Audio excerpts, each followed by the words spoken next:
มหาการุณิโกนาโถตถาคตปกวันพุทธาปัจเจกพุทธะอรหันตะภารัตรัตนบริษัทวาบาบาสาเหบดรเบียมเบกานโมพุทธายะนโมธรรมายะนโมสังฆายะเจพิมสังเกโชดังโชเกชกน้ำลาสังโชบาโดดักนีกับสุจิดังเกจินโซเคเปโซนัมเกโดลาเป็นสีสังเกดุปาชูสิมเจนนัมเกสุปาดังโลเจจิตาจิตาวะเสทรงทดมงเทกปายสุกีคุโลคุโดโสสิมเจนนัมกินทัปาดังโลเจจิตาจิตาวะเสทรงทดมงเทกปายสุกีคุโลคุโดโสตายะถาคติคติปรคติปรสังคติภูติสวาหาอุมานิเปเมหู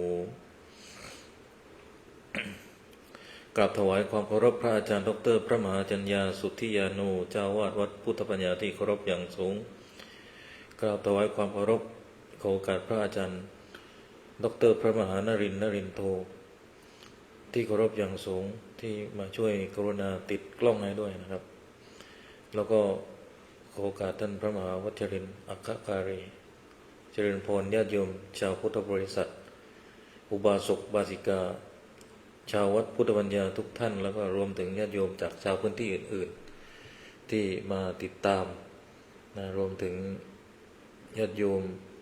จากหรือเพื่อนๆจากFacebook ไลฟ์ส่วนตัวของอาตมาภาพด้วยนะครับก็วันนี้ตั้งใจจะมาพูด2เรื่องหลักซึ่ง2เรื่องนี้เนี่ยเป็น2เรื่องที่นำมาจากหนังสือ2เล่มนะครับเล่มแรกก็คือเรื่องนี้นะครับก็แปลมาสั้นๆใช้จิมินายช่วยแปลเรื่องนี้เนี่ยก็พูดถึงเรื่องของ The Tibetan Book of the Dead นะครับ The Great Liberation Post Hearing in the Bardo translated by commentary by ชูเตรียมตุงปะชูเตรียมตุงปะเนี่ยก็เป็น Great Master from Gajuo Gagyu นะครับทีนี้ภาษาไทยเนี่ยเวลาเราแปลมาแล้วเนี่ยนะจากคำภาษาอังกฤษที่ใช้คำว่า The Tibetan Book of the Dead Bardo Todo อันเนี้ยแปลว่าคัมภีร์มรณศาสตร์แห่งทิเบตนะครับความตั้งใจของการพูดเรื่องนี้ก็มาพูดเล่าให้ฟังว่าหนังสือเล่มนี้มันสำคัญยังไงแล้วมีขั้นตอนยังไงส่วนเนื้อหาเนี่ยมันเป็นเรื่องของการเอาไปสวดให้คนที่ใกล้เสียชีวิตฟังซึ่งก็ยังไม่พูดกันในวันนี้นะครับเอายกยอดไว้เป็นวันอื่นก่อนเอาเป็นว่าเราเข้าใจหนังสือเล่มนี้ผ่านโครงสร้างหลักๆของหนังสือเล่มนี้ก่อนนะฮะว่ามันมีความสำคัญยังไงเวลาเราพูดถึงคัมภีร์มรณศาสตร์ทิเบตเนี่ยในเมืองไทยเนี่ยเข้าใจว่าท่านพระอาจารย์ไพศาลวิสาโลท่านก็แปลไว้เล่มใหญ่เลยนะเล่มใหญ่ก็ท่านใดสนใจก็ลองไปตามหาอ่านกันดูนะครับเวลาเราพูดถึงคัมภีร์มรณศาสตร์แบบทิเบตหรือบาโดเนี่ยในทางเถรวาทเราเนี่ยก็มีคำสอนเรื่องการเจริญมรณสตินะครับหรือการพิจารณาความตายอยู่เนืองๆอย่างไรก็ตามเวลาเราพูดถึงความตายในบริบทของสังคมไทยเนี่ยอาจจะถูกมองว่าไม่ค่อยสุภาพมาพูดเรื่องความตายดูจะไม่เป็นมงคลแต่ว่าในทางพุทธศาสนาเนี่ยเรารับทราบกันดีในฐานะที่เราเป็นพุทธศาสนิกชนเราก็จะรับรู้กันว่าการพูดเรื่องความตายการพิจารณาเรื่องความตายบ่อยๆเนี่ยเป็นเรื่องที่ดีเป็นเรื่องที่เป็นมงคลเพราะจะทำให้เราเนี่ยเกิดความคลายจางของความยึดมั่นถือมั่นลงบ้างนะครับแล้วก็อย่างน้อยก็ทำให้เราเนี่ยไม่เครียดมากไม่ยึดมั่นมากให้เราใจว่างเบาบางลงบ้างแล้วก็พร้อมที่จะเปิดใจเรียนรู้หรือทำให้เราเนี่ยเรียนรู้ที่จะเอาจิตของเราอยู่กับปัจจุบันให้มากที่สุดเท่าที่จะมากได้เพราะว่าหลายครั้งที่เราคิดถึงอนาคตคิดถึงอดีตเนี่ยมันจะทำให้เราเนี่ยไม่ค่อยจะมีความสุขนักนะครับซึ่งตรงนี้พระพุทธเจ้าเองท่านก็ตรัสไว้แล้วในฝ่ายของ คัมภีร์ทางพุทธศาสนาฝ่ายเถรวาทซึ่งท่านก็พูดถึง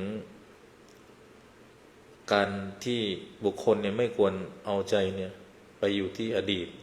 แล้วก็อนาคตให้อยู่กับปัจจุบันนะครับก็ตรัสพระพุทธเจ้าก็ตรัสบทสวดนี้ไว้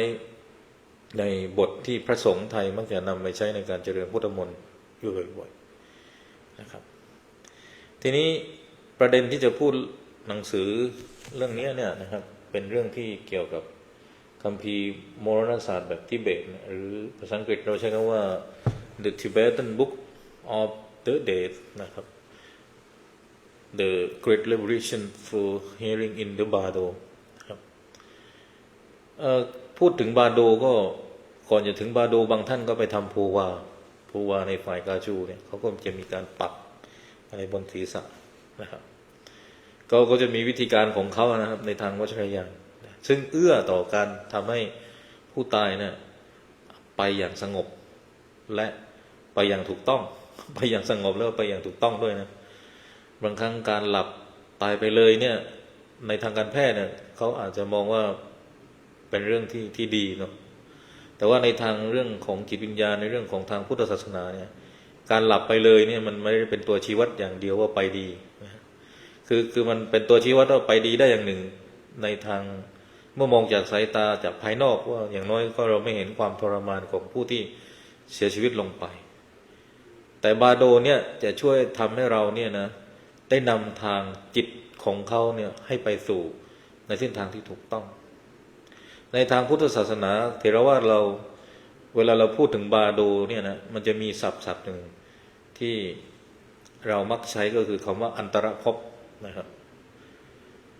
มีความมีความที่สามารถเอามาใช้ร่วมกันได้นะครับ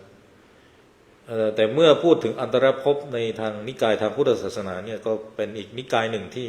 มีความเชื่อเรื่องนี้อย่างหนักแน่นนะครับแต่วันนี้เราก็คงไม่พูดเรื่องนิกายทางพุทธศาสนากันเพราะว่าโดยส่วนตัวธรรมภาพก็พูดมาหลายรอบแล้วเรื่องนิกายทางพุทธศาสนาวันนี้ขอลงเรื่องเนื้อหาทางธรรมบ้างครับจริงๆ จุดประสงค์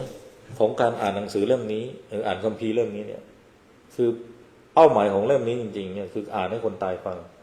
นะครับหรือคนที่กำลังจะตายคือเพื่อนนำไปให้ผู้ตายที่หลุดพ้นเนี่ยช่วยให้ผู้ตายได้หลุดพ้นแล้วก็คัมภีร์เล่มนี้เนี่ยก็ใช้ในการอ่านข้างหูผู้ที่กำลังจะเสียชีวิต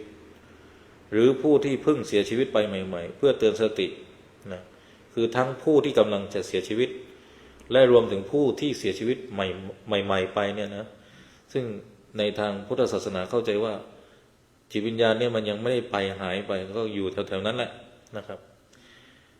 ก็เพื่อที่จะเตือนสติให้จิตตรงนั้นเนี่ยระลึกถึงคำสอนสมาธิที่เคยฝึกฝนร่ำเรียนมาทีนี้ถ้าสมมติว่าผู้นั้นเนี่ยที่เราอ่านให้ฟังเนี่ยนะทั้ง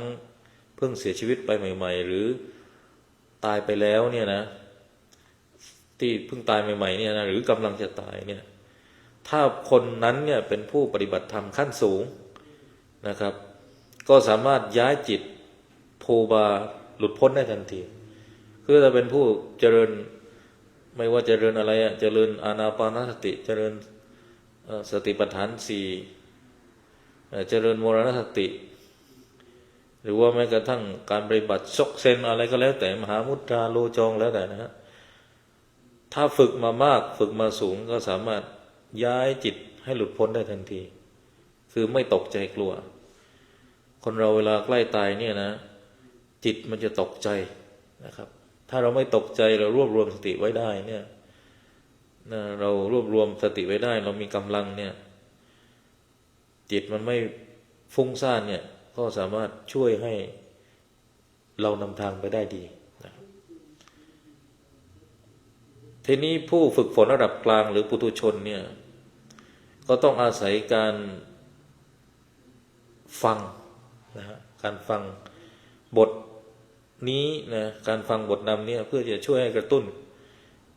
นให้เกิดการตระหนักรู้ของสัจธรรมก็กลายเป็นว่าหนังสือเล่มนี้ก็ใช้เพื่อช่วยกระตุ้นให้ผู้ตายหรือผู้ที่กำลังจะตายเนี่ยให้มีจิตผูกพันไม่ให้หลุดไปจาก การรับรู้เรื่องของสัจธรรมและธรรมะนะครับทีนี้เวลาเราพูดถึงหนังสือเล่มนี้เนี่ยในทางเถรวาทเองเนี่ยเราก็ไม่มีแบบนี้ชัดเจนเราอาจจะมีคำสอนเรื่องบาโดเรื่องอันตรภพเนี่ยอยู่ในพระพิธรรมนะครับเล่มใดเล่มหนึ่งใน7คัมภีร์เนี่ยในสังวิธาปุกายปะเนี่ยนะเล่มใดเล่มหนึ่งแต่ว่าเราก็สวดพระพิธรรมให้ผู้ที่มาเป็นแขกฟังคือในเมืองไทยเนี่ยเราไม่ได้สวดอภิธรรมหรือสวดศพเพื่อให้ผู้ตายไปสู่สุคติไม่ใช่อันนี้เป็นความเข้าใจผิดแต่เราสวดเพื่อให้ผู้ที่นั่งฟังอยู่เนี่ยซึ่งเป็นญาติเป็นเพื่อนที่มาในงานศพได้เข้าใจเพราะถ้าเราเข้าใจในเนื้อหาของอภิธรรมแล้วเนี่ยทั้ง7คัมภีร์สังวิธาปุกกายปะเนี่ยก็จะช่วยทำให้เราเนี่ยเข้าใจธรรมะได้ลึกซึ้งมากขึ้นซึ่งในส่วนของผู้ที่ศึกษาอภิธรรมเราก็จะเห็นว่าธรรมะในคำสอนของพระอภิธรรมปิฎกเนี่ยเขาลึกซึ้งจริงๆนะครับก็พูดถึงหลักธรรมกันเลยไม่ต้องไปย่นย่อเรื่องสถานที่ใครบ้างยังไงอันเนี้ยนี่คือลักษณะพิเศษของพระอภิธรรมปิฎก7คัมภีร์ซึ่งไม่มีการพูดถึงสถานที่ใครเป็นคนแสดงไม่ต้องเปิดมาก็พูดถึงเรื่องหลักธรรมเรื่องนั้นเรื่องนี้จิตดวงเท่านั้นจิตดวงเท่านี้กันเลยแต่ว่าในทางทิเบตเนี่ยมันมีบทสวดแบบนี้นะเพื่อใช้นำทางผู้ที่เสียชีวิตทีนี้มาดูคร่าวๆนะขั้นตอนและการเตรียมการสภาพแวดล้อมเนี่ยคือการสวดเนี่ยนะของบาโดเขาเนี่ยก็ต้องพยายามไม่ให้มีการได้ยินเสียงร้องไห้คร่ำครวญของญาตินะคืออย่าให้ญาติเนี่ยร้องไห้เสียงดังถ้าจะร้องไห้ก็ให้ไปร้องไห้ไกลๆครับเพราะถ้าผู้ที่ร้องไห้เสียงดังเนี่ยคือแน่นอนว่าสำหรับผู้ที่ตายไปแล้วเนี่ยเขาก็จะได้รับรู้ว่ามีญาติเนี่ยร้องไห้เสียใจแล้วมันทำให้จิตของผู้ตายเนี่ยว้าวุ่นไม่มีความสงบสุขนะครับ ตอนโยมพ่ออาตมาใกล้จะเสียชีวิตเนี่ยก็บอกให้โยมช่วยสวดมนต์ให้เลยนะอาตมาก็กลับไปที่เมืองไทยไม่ทันแต่รู้แล้วว่าพ่อคงไม่อยู่กับเราแล้วก็บอกว่าพ่อไม่ต้องรอแล้วไปได้ก็ไปเลยเดี๋ยวอาตมาไปส่งตอนเผานู่นแหละก็อาตมาก็ตั้งจิตสวดมนต์บนเครื่องบินแล้วก็ให้โยมป้าที่เฝ้าพ่อเนี่ยช่วยสวดมนต์นำทางให้นะครับเปิดบทสวดมนต์ให้ ซึ่งตอนนั้นอาตมาเองก็ยังไม่กล้าที่จะหยิบหนังสือเรื่องบาโดนี้มาสวดหรอกนะครับเพราะว่าเรายังไม่ใช่เป็นผู้เชี่ยวชาญเรื่องของผู้ศึกษาบาโดมาว่างั้นเราก็ไม่มีโอกาสได้แปลหนังสือคือแปลไม่ทันมาแล้วก็ไม่ได้คิดจะแปลเพราะว่าก็ไม่ได้คิดว่าโยมพ่อจะต้องจากเราไปอย่างเร่งด่วน อย่างไม่ทันตั้งตัวอย่างที่บอกนะฮะว่าชีวิตของคนเนี่ยไม่แน่นอนเรายังไม่แน่ใจระหว่างว่าพรุ่งนี้กับความตายในวันเวลานี้จะมาถึงอันไหนมันจะมาถึงก่อนกันประมาทไม่ได้เลยเราก็รับทราบเนาะล่าสุดที่มีข่าวดาราท่านหนึ่งซึ่งเสียชีวิตเมื่ออายุ49เองหลายคนก็มั่นใจแล้วก็เชื่อมั่นมาตลอดว่าเรื่องสโตรกเรื่องของheart attack เนี่ยนะหัวใจล้มเหลวเนี่ยมันน่าจะเกิดขึ้นกับคนที่อายุ50-60ที่ไหนได้มาเกิดกับคนอายุ49เนี่ยหลายคนก็เริ่มหวั่นวิตกกันแล้วเนี่ยเรื่องถ้ามีปัญหาเรื่องเรื่องเบาหวานไขมันความดันก็เริ่มระวังกันนะครับก็เป็นทิฏฐานุคติเตือนสติเตือนใจสำหรับผู้ที่อาจจะนำไปสู่ความเสี่ยงเรื่องนี้นะครับทีนี้ต่อมาก็คือผู้ที่เป็นผู้อ่านอาจารย์ครูหรือสหายธรรมเนี่ยเขาต้องหาคนที่มาอ่านหนังสือเล่มนี้นะอ่านให้คล่องอ่านให้แม่นยำถ้าเป็นไปได้ก็ระดับแกนลาหรืออาจารย์นะภาษาจีนก็คือระดับเราชื่อเอาฝาชื่อก็ได้นะครับฝาชื่อเราชื่อเอาเกลาที่เป็นครูบาอาจารย์ฝ่ายที่เป็นของเราก็เป็นพระอาจารย์นะครับ เป็นผู้ใหญ่ที่เขาอ่านหนังสือรู้เรื่องแล้วก็เป็นที่เคารพนับถือทีนี้ในฐานะที่ผู้เสียชีวิตเนี่ยนะกำลังจะเสียชีวิตหรือเสียชีวิตไปใหม่ๆเนี่ยควรจัดให้เขาเนี่ยนอนตะแคงขวานะให้นอนตะแคงขวาถ้าตะแคงซ้ายเนี่ยมันทับหัวใจถูกไหมฮะเวลาอาตมาภาพพูดถึงเรื่องการนอนเนี่ยก็ถูกสอนมานะว่าอย่าพยายามนอนตะแคงซ้ายมันทับหัวใจให้นอนตะแคงขวาให้นอนตะแคงขวาแล้วก็ไม่ถูกแนะนำให้นอนหงายให้นอนตะแคงขวาไว้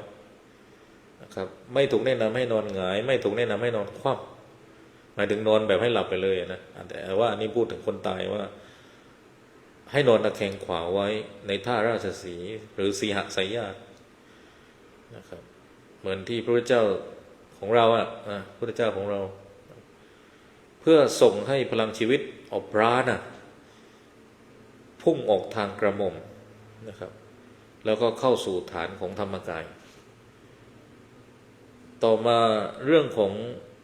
ลำดับนิมิตและการเปลี่ยนแปลงทางกายแล้วก็ทางจิตคือก็จะเห็นลำดับการละลายของธาตุสำหรับผู้ตายเนี่ยหรือกำลังจะตายเนี่ยจิตก็จะเห็นนิมิตธาตุค่อยๆละลายลงไปตามลำดับนะก็คือเห็นความดับของธาตุดินน้ำไฟลมจิตนะ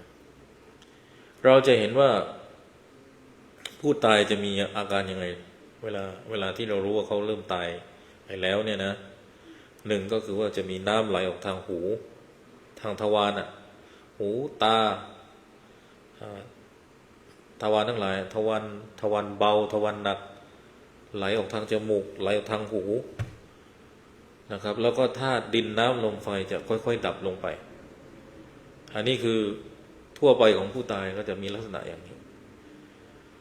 ในฐานะที่พระสวดมาหลายศพเนี่ยนะอาตมาก็รับรู้แล้วก็สังเกตว่าเนี่ยคนเราใกล้ตายเนี่ยประสาทนี่มันจะค่อยๆดับลงไปนะครับเพราะฉะนั้นอันสุดท้ายที่มันจะยังอยู่กับเราก็คือเรื่องของจิตนะคือไอ้ร่างกายเนี่ยค่อยๆดับไปหมดแล้วนะมีเลือดออกน้ำออกทางจมูกทางปากทางทวารหนักทวารเบาทางหูทางตาที่เป็นตาทวารทั้งหลายเนี่ยจะค่อยๆดับลงไปแต่ดับอันสุดท้ายคือจิตเนี่ยมันยังคงอยู่เพราะนั้นทำไมต้องฝึกจิตก็อยู่ตรงนี้นะพุทธเจ้าก็ตรัสไว้แล้วนะว่ามโนบุพังขมาธรรมามโนเศรษฐามโนมยามนาสาจิตาสาธรรมทั้งหลายมีใจเป็นหัวหน้ามีใจประเสริฐสุดสำเร็จแล้วที่ใจอย่างนี้เป็นต้นเนี่ยนะเพราะฉะนั้นจิตเป็นนายกายเป็นบ่าวนะจิตเป็นนายกายเป็นบ่าวนะจิตเป็นนายกายเป็นบ่าวคำพวกนี้ก็บ่งบอกแล้วว่าจิตเนี่ยมันสำคัญนะครับเพราะฉะนั้นทำไมจึงต้องฝึกจิตทำไมต้องมีการฝึกฝนจิตและเรื่องการฝึกฝนจิตเนี่ยตั้งแต่อดีตจนถึงปัจจุบันก็ถูกพูดถึงมาโดยตลอดนะหลายคนที่เป็นกลุ่มโมเดิร์นที่ปฏิเสธของเก่านะแล้วก็เอาแต่ของใหม่เนี่ยอาจจะไม่เข้าใจตรงนี้แต่ถ้าเป็นคนที่อ่านหนังสือศึกษาเรื่องของ post modern เนี่ยก็จะเข้าใจว่าไม่หลงของเก่าแล้วไม่เมาของใหม่แต่เข้าใจทั้งเก่าและใหม่แล้วก็มาดูกันว่ามันมีประโยชน์อย่างไรมันช่วยประสานสอดคล้องกันอย่างไรระหว่างความเก่ากับความใหม่นะครับทีนี้เรื่องของการฝึกจิตนี่ก็เป็นเรื่องของภูมิปัญญาที่บรรพชนของเราเนี่ยฝึกฝนปฏิบัติมาตลอดนะครับโดยเฉพาะในทางศาสนาพุทธกับศาสนาพราหมณ์เราก็มีการฝึกเรื่องของฝึกจิตผ่านการทำโยคะผ่านการทำปราณนะในการฝึกสมาธิฝึกกรรมฐานนะครับฝึกอานาปานสติฝึกสติปัฏฐานสี่ฝึกเดินจงกรมอย่างนี้เป็นต้นอันพวกนี้เป็นภูมิปัญญาแล้วก็กระทำมาจนถึงปัจจุบันในแคลิฟอร์เนียนี่เราก็ทราบว่ามี Insight Meditation Center ในหลายท่านลองฟัง Audio Dhamma ก็จะเห็นว่าที่แคลิฟอร์เนียนี่จะมีการพูดถึงเรื่องของพุทธศาสนาเรื่องของการปฏิบัติภาวนาเพราะ ราะฉะนั้นเวลาเราพูดถึงเรื่องสมถกรรมฐานวิปัสสนากรรมฐานเรื่องของ mindfulness เรื่องของ awareness ไม่ใช่เป็นเรื่องที่เก่าไร้สาระสำหรับเด็กรุ่นใหม่อาตมาก็เป็นคนรุ่นใหม่ยังรุ่นใหม่อยู่นะไม่ใช่รุ่นเก่าก็เป็นเจเนอเรชันใหม่อยู่เกิดเมื่อ1989 2532เพราะฉะนั้นถ้าบอกว่าเด็กไทยอย่าตกเทรนเนี่ยตกยุคนะอาตมาไม่ตกนะครับเพราะว่ากระแสของการพูดเรื่องของ neuroscience เรื่องของประสาทวิทยาเรื่องของ meditation การทำสมาธิเนี่ย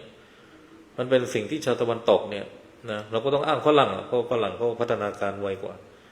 เขาก็สนใจเขาก็ศึกษาอยู่เวลาเราศึกษาวิทยาศาสตร์เนี่ยเราศึกดูตะวันตกเนี่ยเราอย่าไปดูแค่เพียงเรื่องของ GDP ไปดูเรื่องของbuilding อย่าไปดูเรื่องของเทคโนโลยีต้องดูหลายๆอย่างต้องดูหลายๆอย่างหลายๆมุมอย่าไปจับเอาอย่างใดอย่างหนึ่งแล้วมาพูดว่าอันนี้ถูกต้องหมดแล้วอย่างอื่นมาตามหลังอย่างนี้ไม่เข้าใจกระแสของตะวันตกจริงๆไม่เข้าใจกระแสโลกจริงๆว่าเขาพูดเรื่องอะไรกันบ้างนะครับเอาไปเอามาเนี่ยไม่ใช่เท่าทันกระแสแต่ว่าตามกระแสวิ่งตามกระแสแต่ไม่เท่าทันและก็ไม่สามารถนำกระแสนั้นออกจากสภาพปัญหาที่เป็นอยู่ได้คนเราถ้าเก่งจริงเนี่ยมันจะต้องไม่วิ่งตามกระแสนะมันจะต้องรู้ว่ากระแสเป็นยังไงแล้วเท่าทันกระแสนั้นแล้วก็พา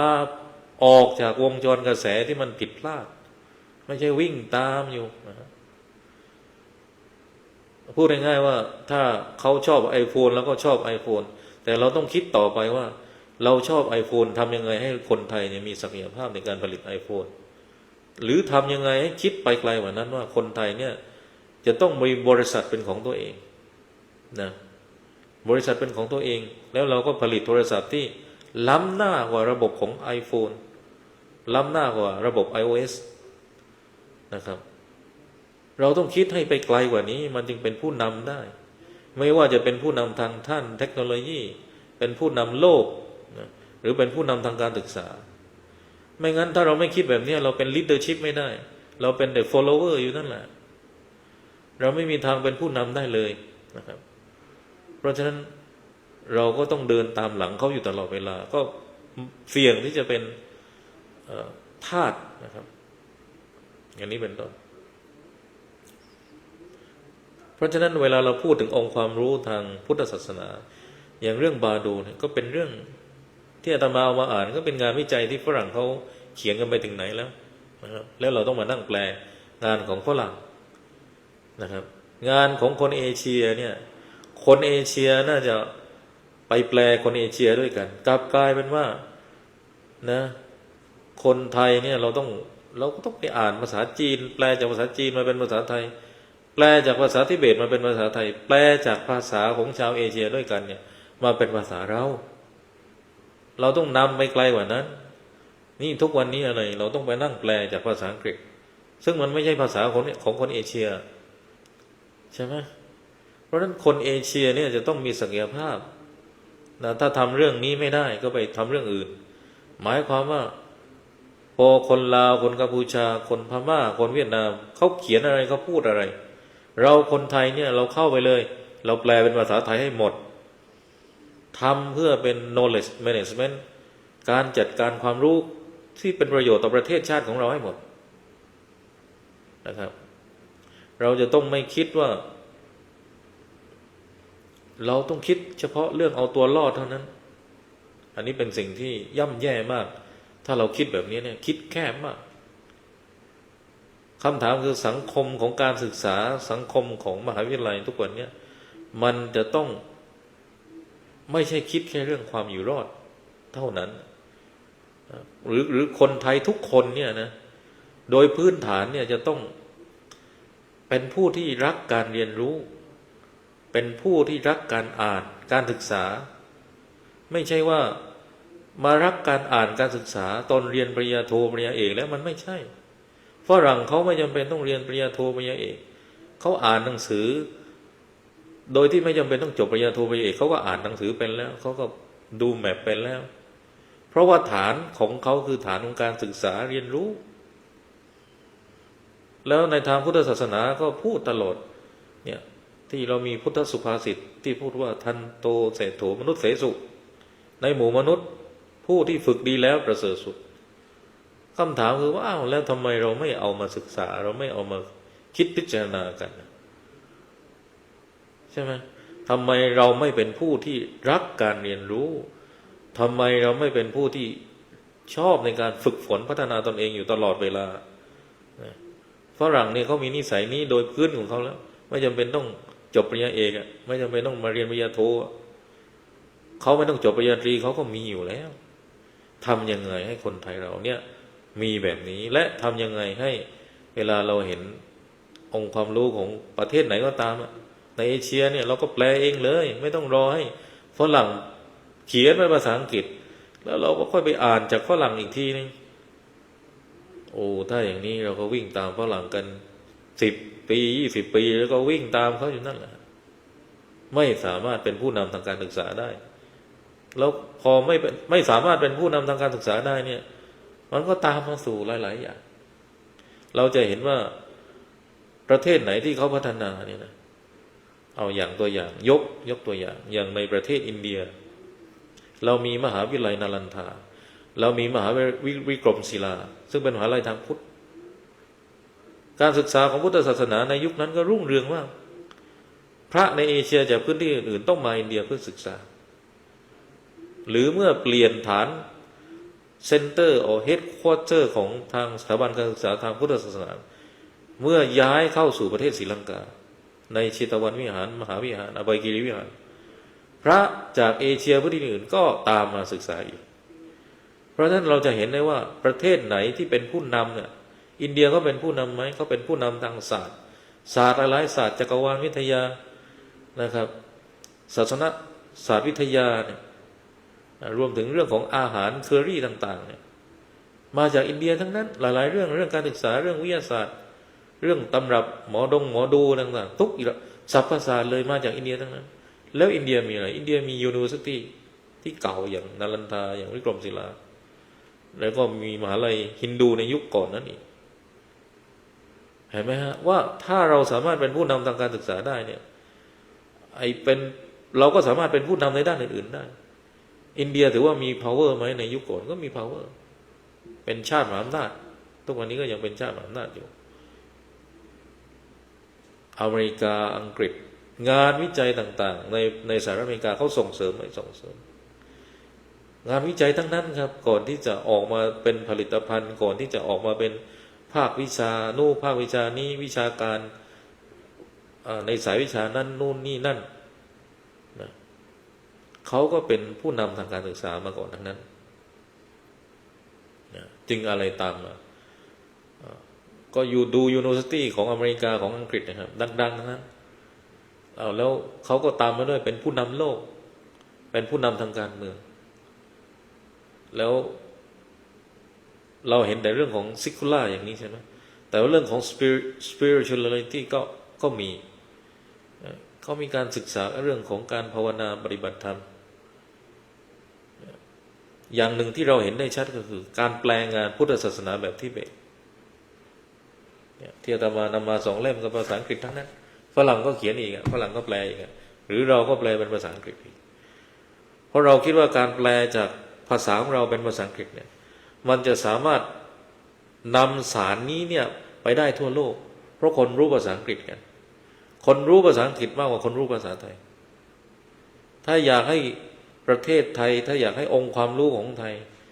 เป็นที่ต่อยอดเป็นที่วิจัยศึกษาเราก็ต้องทำให้คน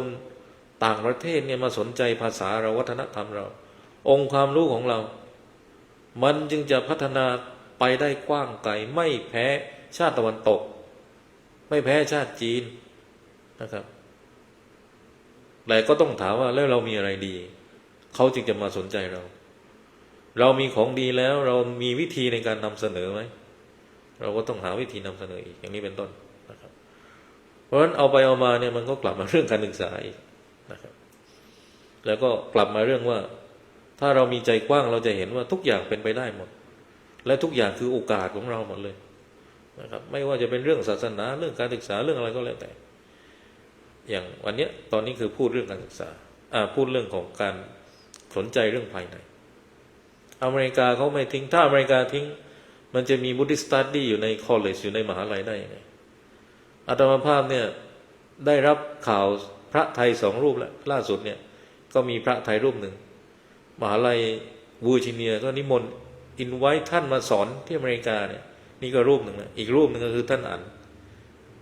University ในอเมริกานิมนต์ท่านมาสอนเลยคำถามคือว่าถ้าอเมริกาเอาแต่วิทยาศาสตร์เอาแต่เศรษฐศาสตร์เอาแต่ GDP ถามว่าเขาจะนิมนต์พระมาทำไมเขาจะมีฮินดู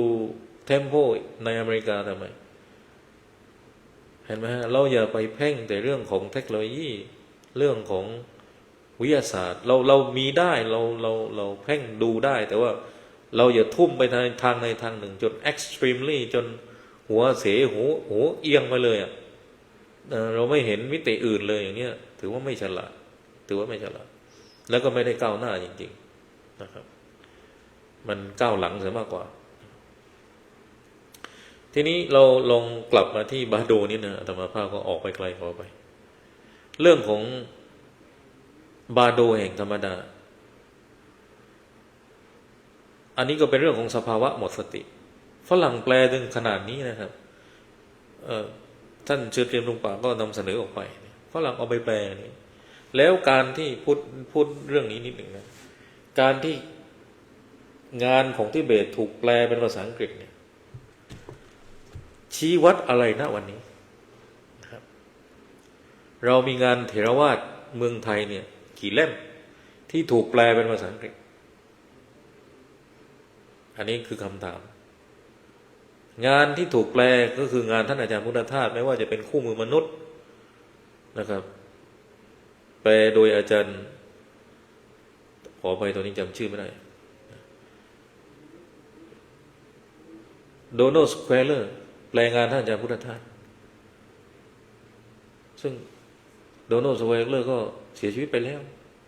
ท่านอาจารย์พุทธทาสก็ไปตั้งแต่ปี35-36แล้วถูกไหมแต่ว่าเรายังมีองค์ความรู้มากมายที่เกี่ยวกับการภาวนาอย่างการภาวนาหรือการทำกรรมฐานตามลำดับของวัดราชสิทธารามเนี่ยที่เขียนมาเป็นหนังสือแล้วก็แปลไปทำงานแปลไปเป็นภาษาอังกฤษก็ยังไม่มีใครนะครับเพราะฉะนั้นนี่คือโอกาสของเราเลยทีนี้การที่ฝรั่งมาสนใจงานทิเบตมันไม่ใช่แค่งานวิชาการทางพุทธศาสนาแบบทิเบตที่ฝรั่งมาสนใจแล้วไปถกกันในคอลเลจในมหาวิทยาลัยเท่านั้นแต่สิ่งที่คนทิเบตคิดสิ่งที่มาสเตอร์ของทิเบตคิดระดับทาไลลามะระดับรินโพเชทั้งหลายระดับกาจูกาคิวระดับยิงมาปะ6-7นิกายเนี่ยที่เขาคิดเนี่ยเขาต้องการให้วัฒนธรรมแบบทิเบตซึ่งถูกทำร้ายทำลายจนเกือบเสียสิ้นรากฐานทางวัฒนธรรมเนี่ยโดยจีนที่บุกมาปี1959โดยสมัยเหมาเจ๋อตุงเนี่ยเขาต้องการให้องค์ความรู้แบบทิเบตทั้งหลายโดยเฉพาะพุทธศาสนาวัฒนธรรมทิเบตที่มีมิติของพุทธศาสนาเข้าไปผสมอยู่เนี่ยถูกวางรากฐานเหล่านี้ในประเทศอเมริกาและในยุโรปเขาคิดกันถึงขนาดนี้เขาไม่ใช่ต้องการแค่ว่ามาพูดกันเรื่องของวิชาการเท่านั้นแต่เขาต้องการวางรากฐานบ่มเพาะและสร้างเมล็ดพันธุ์ใหม่วัฒนธรรมใหม่ให้กับคนตะวันตกให้เป็นกระแสจากกระแสทางเลือกเป็นกระแสหลักเลยนะครับแล้วนี่จึงไม่แปลกว่าทำไมคนคริสต์เนี่ยเปลี่ยนมานับถือพุทธหรือยังไม่ได้เปลี่ยนแต่มันก็อ่านงานพุทธเยอะมากนะครับสิ่งเหล่านี้เราแทบจะไม่ทราบเลยไม่รู้ว่าคุยกันบ้างหรือเปล่าไม่อันนี้ไม่ทราบในเมืองไทยเรื่องการศึกษาเรื่องพวกนี้นะครับในทางบุดิสตันนี่นะเอาละทีนี้เห็นไหมว่าฝรั่งเนี่ยแปลถึงขนาดนี้แปลว่าบาโดแห่งธรรมดาเกิดขึ้นหลังหยุดหายใจและชีพจรหยุดเต้น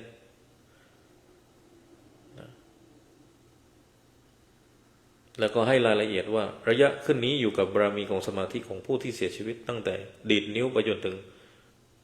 จนถึงหลายวันต่อมาก็พูดถึงเรื่องของการกระตุกสติสำคัญในการนำทางจิตเช่นตั้งจิตให้เป็นกุศลไม่เตลิดเปิดเปิงให้มีเมตตากรุณานำทางมุ่งสู่การตรัสรู้เพื่อประโยชน์ของสรรพสัตว์ให้ตระหนักรู้ว่าจิตบริสุทธิ์คือพระพุทธเจ้าจิตในขณะนั้นมีความว่างธรรมดาความสว่างการตื่นรู้โดยเนื้อหาแก่นแท้ของเรื่องนี้นะฮะก็คือการเปลี่ยนความตายให้เป็นการบรรลุธรรมไม่ใช่ว่าเห็นความตายเป็นเรื่องน่ากลัวน่าตกใจหรือไม่ให้คิดว่าความตายจบแค่เพียงชาติมนุษย์นี้มนุษย์เดียวแหละแต่ไม่ใช่การตายในทางพุทธศาสนาที่เราเป็นมิติแบบ culture แบบ tradition เนี่ยก็คือความตายในชาตินี้คือเส้นทางสู่การเดินทางต่อในชาติต่อไปและที่สำคัญคือการเดินทางต่อในการบรรลุธรรมการเปลี่ยนความตายให้สบายกลายเป็นการบรรลุธรรมเพื่อใช้ในการเตือนสติฝึกจิตของผู้เสียชีวิตหลุดไขว้เขวกลัวเกรงแล้วหันมาตระหนักรู้กับธรรมชาติที่แท้จริงของตนเองและเห็นว่าเนี่ยเป็นแสงสว่างหรือเป็นทางอันประเสริฐเป็นแสงสว่างที่บริสุทธิ์สดใสสวยงามนำทางเราไปสู่การบรรลุธรรมในภพชาติต่อไปนะครับงดงามมากอาตมาเข้าใจเองหรือเปล่า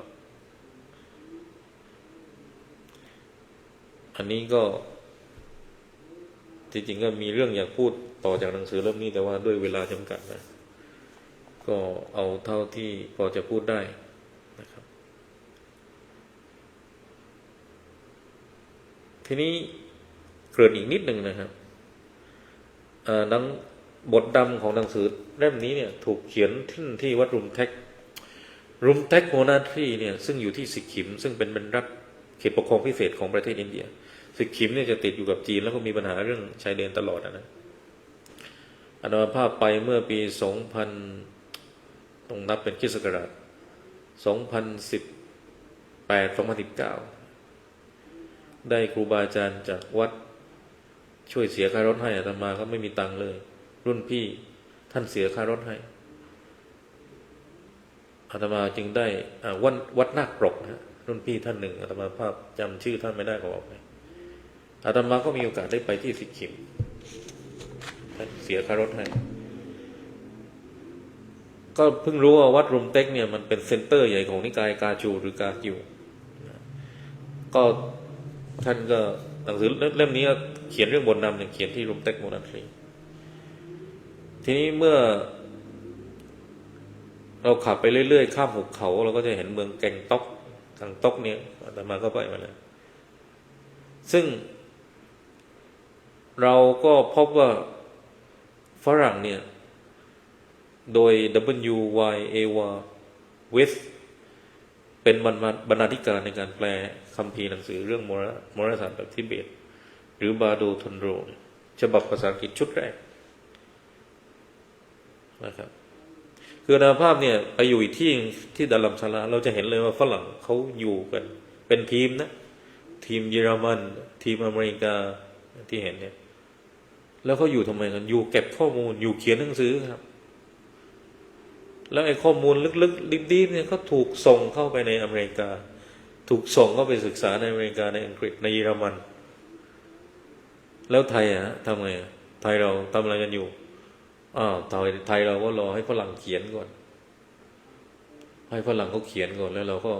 ค่อยไปซื้ออ่านแล้วหนังสือฝรั่งเนี่ยแพงจะตายแพงมากแต่ถ้าซื้อที่นี่ถูกเราก็ต้องเอาหนังสือที่ฝรั่งเขาเขียนเนี่ยนะครับกลับเข้าประเทศไทยอาตมาพูดได้นะไม่ได้คุยเพราะว่าตอนอยู่ที่ประเทศอินเดียเนี่ยเราพยายามแปลงานจากประเทศอินเดียเองเนี่ยนะเป็นภาษาไทยก็ต้องใช้ภาษาอังกฤษนั่นแหละ แต่อย่างน้อยเนี่ยเราไม่ต้องรอให้ฝรั่งเนี่ยมาเขียนให้เราอ่านคือพอเรารู้เป็นภาษาอังกฤษรู้เป็นภาษาฮินดีปุ๊บเรารีบแปลเป็นภาษาไทยส่งเข้าเลยซึ่งก็แปลเข้าสู่ในวารสารมนุษย์วิทยาศาสนาหรือเขียนหน้า Facebook บ้างการทำงานทางวิชาการคนที่รักการเรียนรู้มันจะต้องระดับนี้นะครับมันจะต้องคืออาตมาก็ไม่ได้เก่งแต่ว่าหมายถึงว่าคนที่เป็นครูบาอาจารย์มันต้องขยับวิธีคิดขึ้นมาให้ได้ระดับนี้ หรือนำอาตมาไปเลยครับ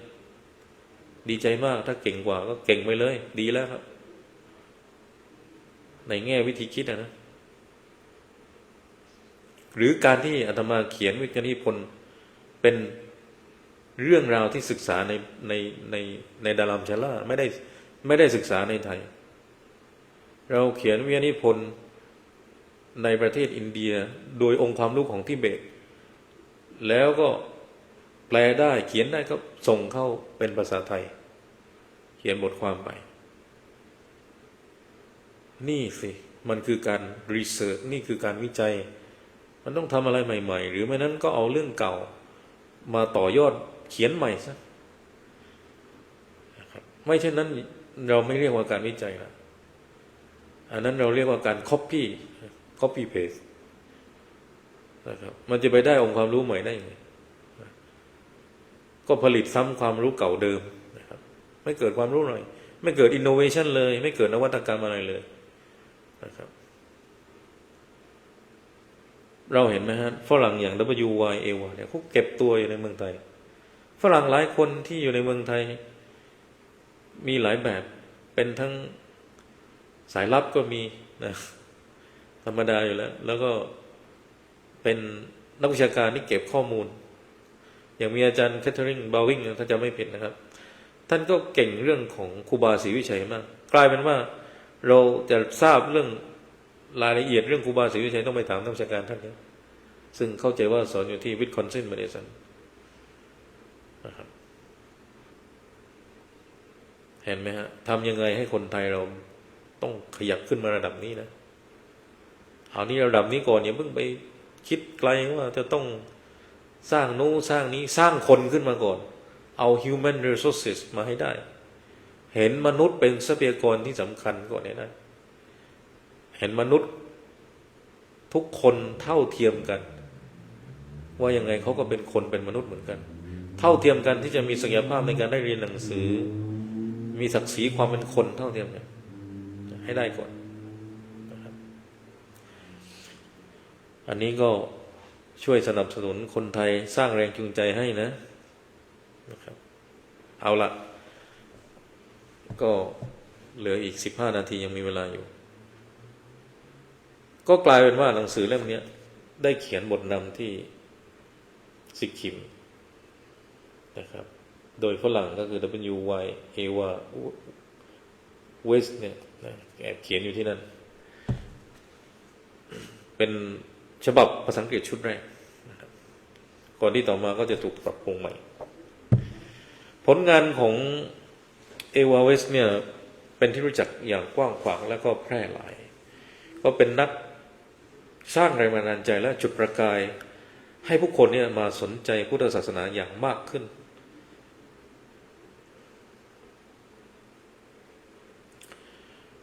เอวาเวสเนี่ยได้รับการ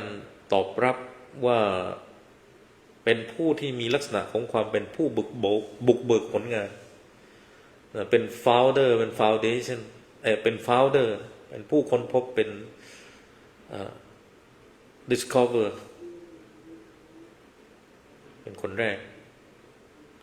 นับแต่นั้นมาเขาก็ได้รับความไว้วางใจแล้วเขาก็มองเห็นว่าเนี่ยหลังที่ครูบาอาจารย์ชาวทิเบตเนี่ยลี้ภัยออกจากประเทศจีนเนี่ยนะข้อมูลความสนใจของพุทธศาสนาทิเบตก็เพิ่มขึ้นอย่างมหาศาลเพราะว่าประเด็นเรื่องทิเบตันรีฟูจีตอนนั้นนี่มันหนักมากองค์ตะละมะหนีมา1959นะครับกระแสของสหประชาชาติตอนนั้นก็จับตามากซึ่งไอ้เรื่องนี้มันเกิดคล้ายๆกับกรณีของพม่าเวลาที่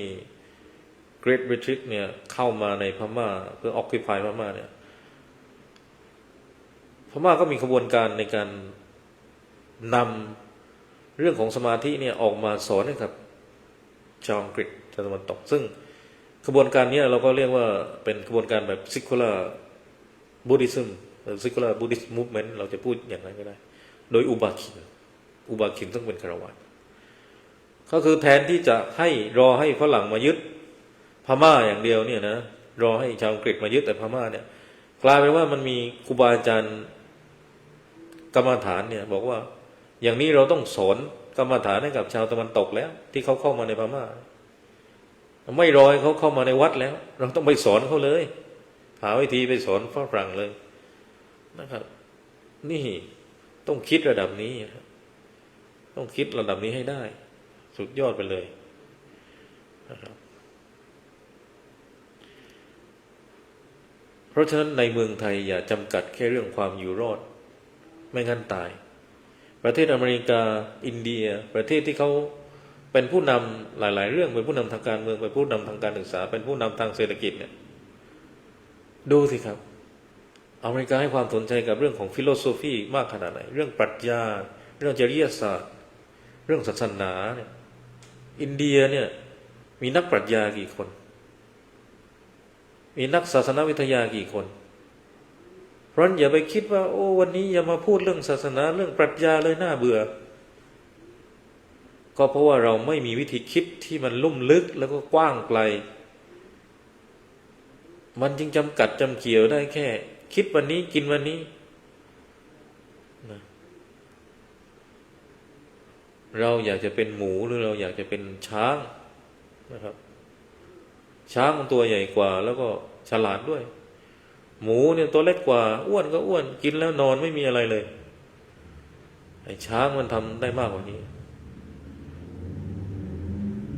เปรียบเทียบแบบนี้ก็ไม่รู้ว่าไปบูลลี่หมูหรือเปล่าสำหรับคนที่รักหมูนะ แต่กำลังจะบอกว่าทำยังไงให้เราคิดกว้างมองไกลไฟสูงอันนี้เป็นสำนวนของสมเด็จพระพุทธโฆษาจารย์ป.อ.วยุตโตให้คิดกว้างมองไกลไฟสูงให้ได้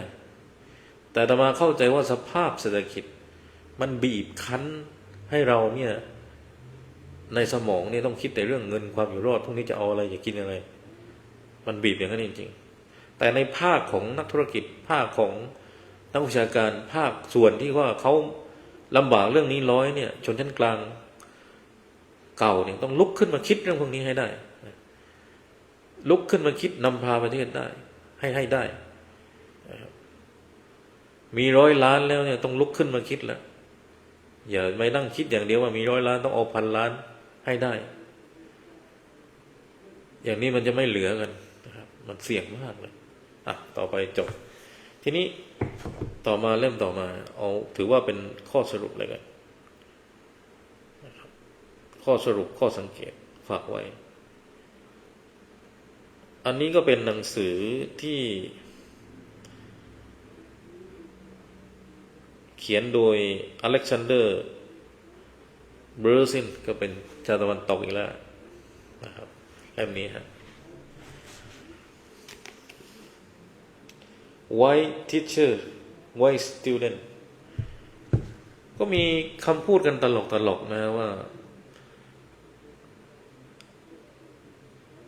ลูกศิษย์เนี่ยก็อยากได้อาจารย์เก่งหมายถึงโดยธรรมชาติของลูกศิษย์เนี่ยนะนักเรียนเนี่ยอยากเจออาจารย์เก่งๆเผื่อว่าตัวเองจะได้เก่งมาก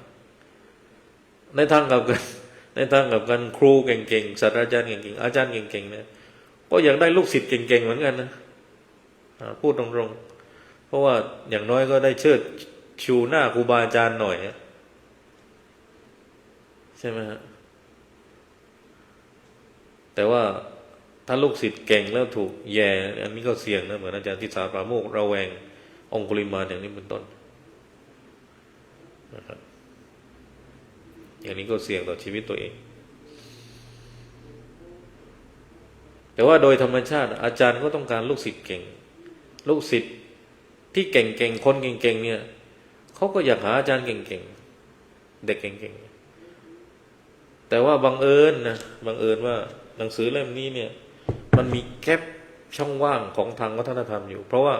ลูกศิษย์เป็นชาวตะวันตก แต่ผู้สอนคืออาจารย์เนี่ยเป็นชาวเอเชียเป็นชาวทิเบตทีนี้มันมีบางแก๊บบางอย่างที่มันไม่สามารถเชื่อมกันได้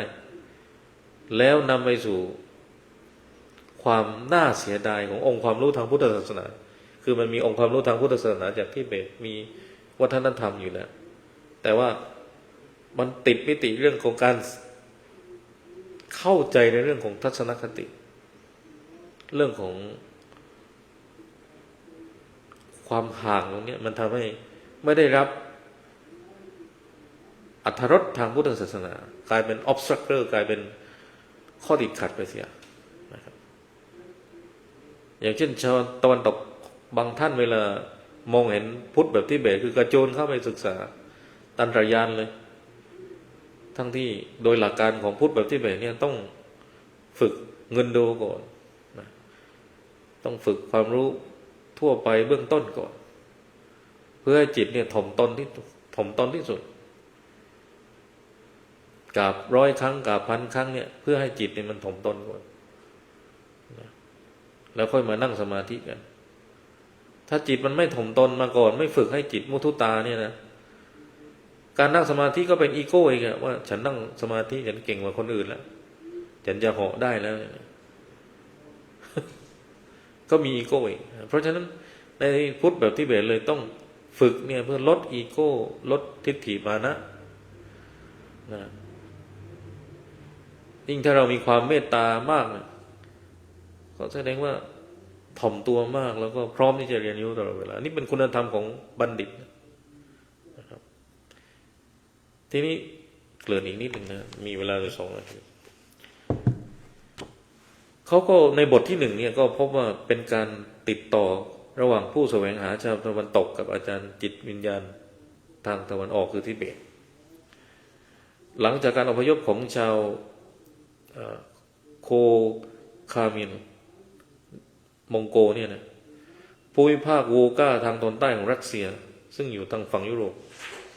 ในศตวรรษที่17พุทธศาสนาก็เริ่มพุทธศาสนาแบบทิเบตก็ไปปรากฏขึ้นในโลกตะวันตก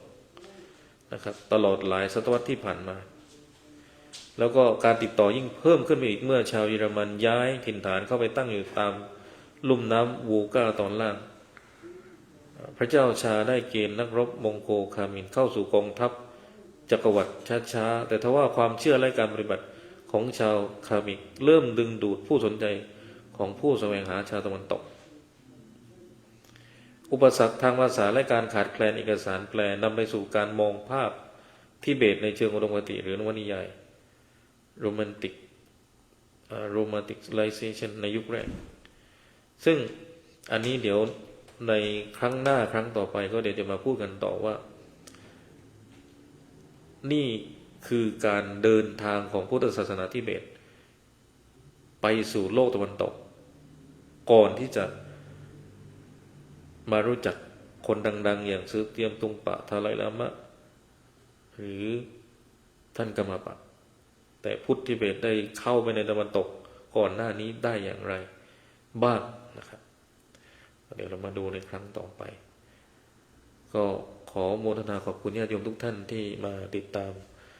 รายการธรรมะวันพระสำหรับค่ำคืนนี้ก็ขอให้ญาติโยมมีความสุขความเจริญมีความก้าวหน้าในการศึกษาปฏิบัติธรรมจงสิริยั่งยืนชนสัพพะวรรณดลเด่นกล้าสุขยศเถลิงกลเกรียงศักดิ์พุทธคุณเลิศล่าปกป้องตลอดปีขอเจริญพร